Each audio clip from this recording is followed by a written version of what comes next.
ஆனந்தி அவங்க டாஸ்க் பர்ஃபெக்டாக பண்ணிட்டு இருந்தாங்க. ஆட்டைய போடுற டாஸ்க்கு. அதுக்கப்புறம் வந்து மார்னிங் வேக்கப் சாங் டான்ஸ் பண்ணாங்க. அப்புறமா ஆனந்தி கூப்பிட்டு பிரின்சிபல் ஏன் இப்படி பண்ற அப்படின்ற மாதிரி கண்டிச்சாங்க.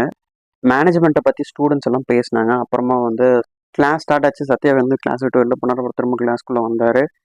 அப்புறமா வந்து பவித்ராக்கும் சத்யாவுக்கும் சண்டை நடந்துச்சு. ஸோ பிரேக்கப் பண்ணிட்டாங்க.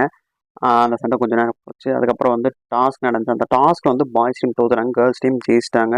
நெட்டுக்குள்ள வந்து பால் வெளியில இருந்தான். பிக் பாஸ் வந்து தீபக் வந்து ஒரு டாஸ்க் கொடுத்தாரு. அப்புறம் பாய்ஸ் டீம் கேர்ள்ஸ் டீம் வந்து தீபக் அப்புறம் முத்து சொன்னாங்க. ஹவுஸ்மேட்ஸ் எல்லாரும் இந்த பக்கம் உட்காந்து பர்ஃபார்ம் பண்ணிட்டு இருந்தாங்க. அந்த டைம்ல வந்து ராணுவும் பவித்ராவும் பேசிட்டு இருக்கிறத பார்த்து சத்யா கோவப்பட்டாரு. அது சண்டையா மாறிச்சு. அந்த சீக்கிரம் டாஸ்க் ஆரம்பிச்சது. சீக்கிரம் டாஸ்க் ரொம்ப நேரம் போச்சு இந்த சண்டை. ஏன்னா பிக் பாஸ் சொன்னது வந்து தீபக் வந்து நிறைவேற்றிட்டாருன்னு சொல்லலாம். ரொம்ப நேரம் போச்சு.